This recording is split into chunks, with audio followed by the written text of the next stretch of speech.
mainly a medical logistics company. We are only within Europe. In 25 countries we are active. We had a large installation of a large integration platform suite, which was not working accordingly to the expectations of management level. We had a lot of incidents and issues in this. We did not look for an ESB. We looked for something to manage our B2B scenario.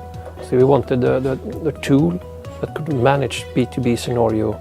Any hiccups to this flow actually impacts our delivery capabilities, since we are on the bottom line where we are a logistic company, and if the orders doesn't come to us in time, we would be delayed. If we take Sweden as an example, you are forced to deliver 24 hours from when the order arrived. That's what the national law prescribes. We then defined a scorecard with 10 bullets in it, which was the concatenation of the 10 most important things in our choice of tool. We studied Gartner and Forrester, and we said the one with the top score is the one that we're choosing.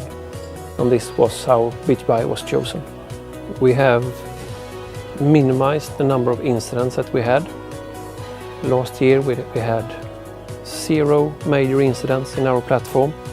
We have increased the trust for my team to new levels. We are involved in more or less all new projects, especially for the external parts.